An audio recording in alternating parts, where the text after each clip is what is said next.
there is one more step that we haven't just talked about right yet. One thing is putting it down on paper, one thing is taking to someone like a Film Writers Association. You hit the stage where you think you've got a great story, you think you've got enough detail in it, you're ready to start taking it out. If you really think it's worth it, you can get an official copyright registration as well. So you can go to the copyright office, you can go to the government, fill out a bunch of forms, you pay a fee, you can get an official copyright registration as well. It takes time. It takes about 2-3 years. It's a pretty long process. It's a pain in the ass. But if you're that confident about something, and if you have made something which you think is 90% or 100% there, you can go and get that. How do these companies get the copyright then, like, if suppose tomorrow 20th Century Fox is producing some film, do they go through similar kind of a process of copyright? They just sign their way into copyright. They sign a contract with every guy who's on the film. They've got 18 documents that prove that what is not yours is theirs. See, there's two things, right? There's two parts. There There is me taking a story to you. There is me coming up with an idea and protecting it. Me taking an idea to 20th Century Fox, them signing 18 documents, that's one solid setup right there.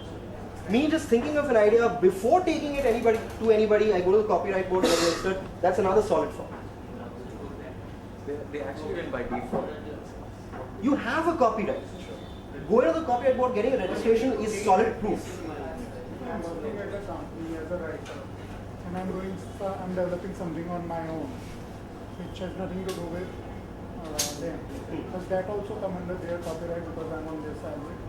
Look, 99% of the time, whatever contract you sign with your company will say that anything that you write, any creative work that you write belongs to them by default.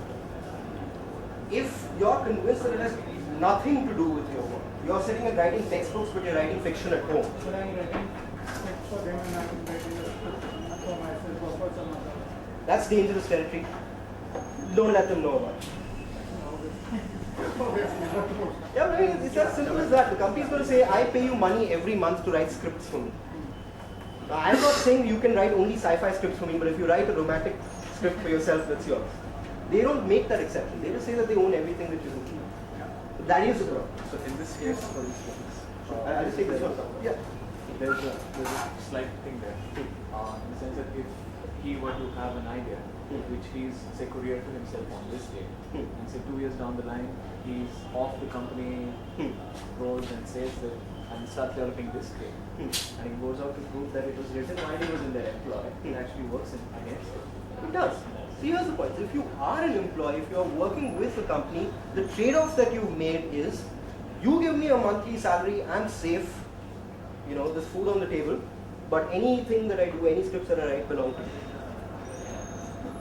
And look, maybe it's a fair trade-off, maybe it's not, but it's a trade-off you've made. Look, the Facebook thing is not just a movie, right? It's absolutely fucking true. They had to pay $200 million and nobody's taking that case away. Those Winklevi twins, as they're called, their point was very simple. You said you'd do a deal with us. You built XYZ. We think you did it on our watch. So tomorrow you said, I built Facebook. We disagree. We thought you built it when you were on our watch and we were paying you money at that moment.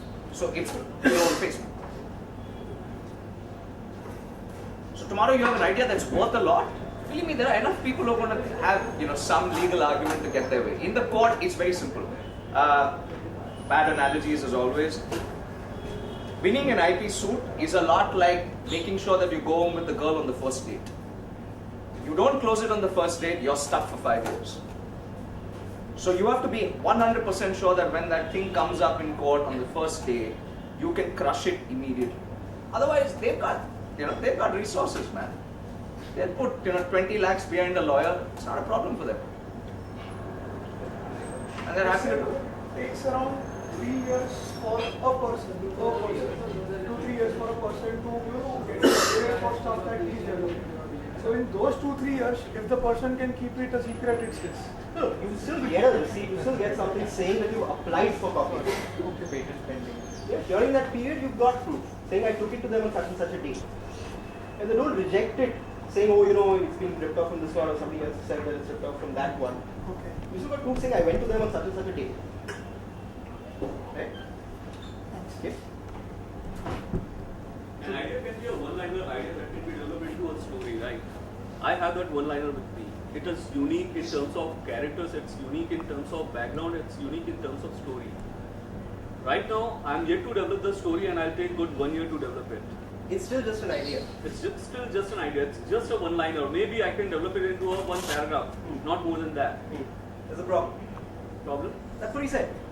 Just an idea doesn't work.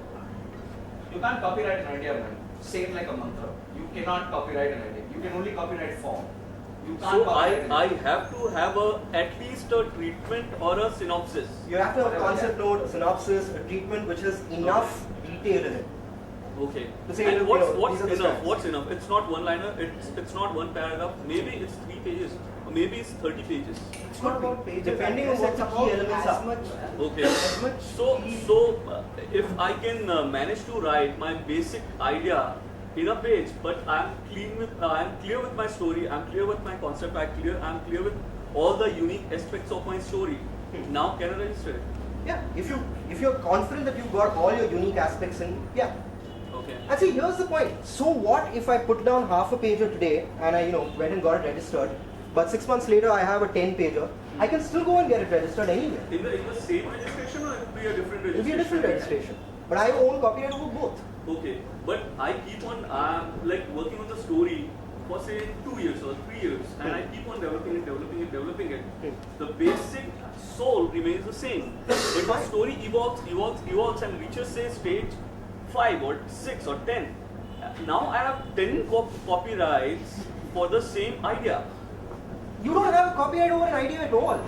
The You same have 10 story, the copyrights same over story. 10 drafts. Yeah, 10 drafts. That's fine. They're all Okay. yours. Okay, now I own the copyright on the thing. Okay, I take it to a studio. Now the studio sees that thing.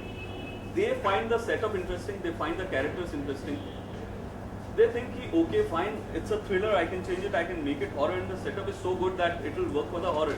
The setup, as we all know, is basically an open thing. If I'm making a story based in 1999 पे किसी का copyright हो ही नहीं सकता है.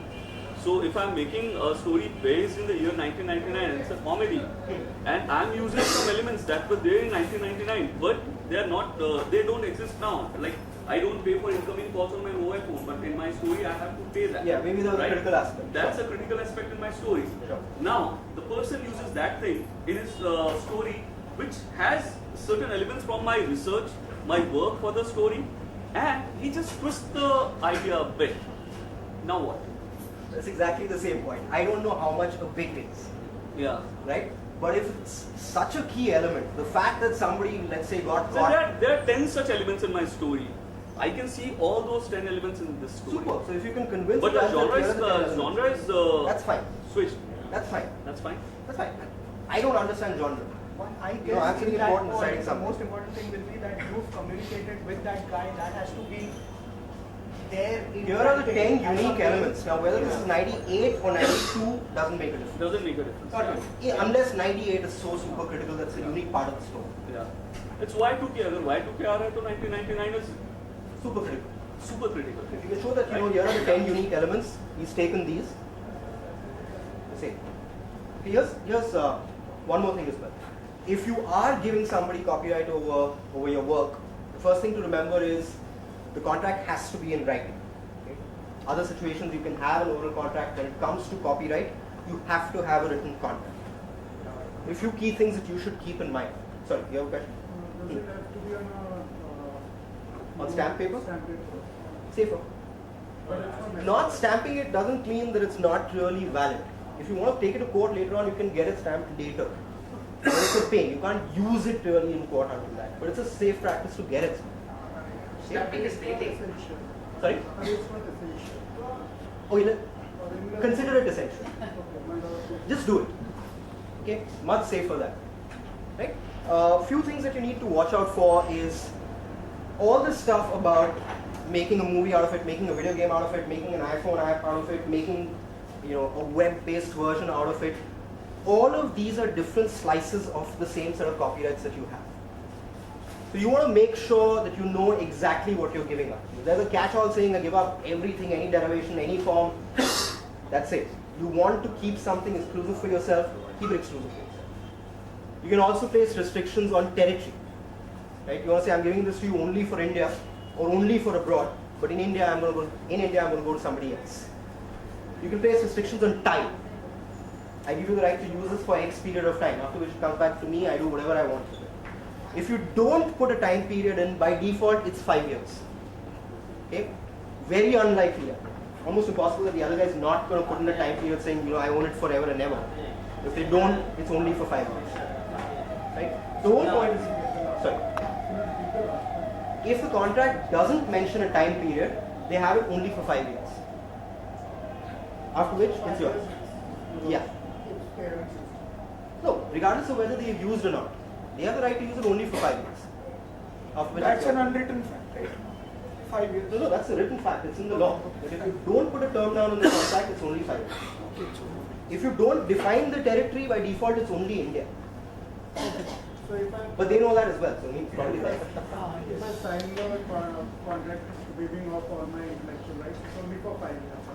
If the time period is not specified. But I don't think there's going to be any publishing house or media house out there which doesn't have a term saying, in perpetuity. If it's a smaller guy going to somebody else who's not that big a publishing house, these are terms that you can push around and negotiate. They actually have something called galaxy clauses, man.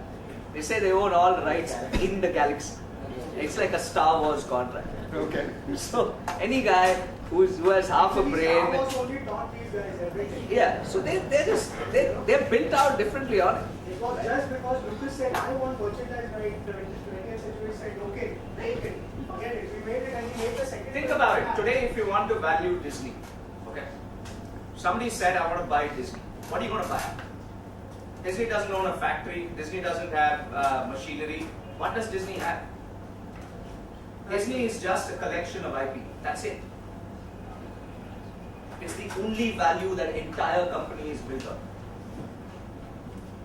They've got no assets. They don't own one building here, one building there. Assets is not their game. They're just IP. Now you know why they're so rigid about protecting it. That's what the company is built on.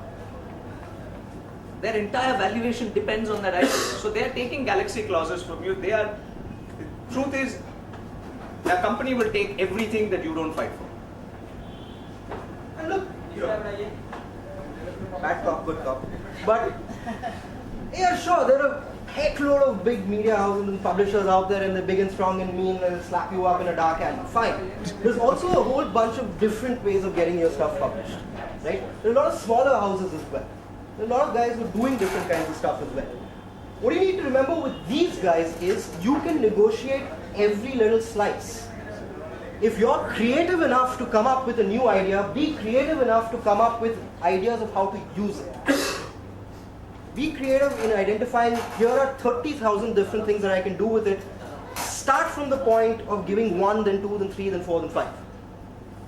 Right? The other side is bad. They start with everything and then maybe you pull one out. But if you've got the chance, please remember that it's not just reproducing it, it's not just one or nothing. There's a whole bunch of different slices that you can do. If you make that documentary and you give somebody permission to produce, publish it on the web, and you say you do it only on the web and nowhere else, that's fine. But think if you want to do that. See if you want to do that.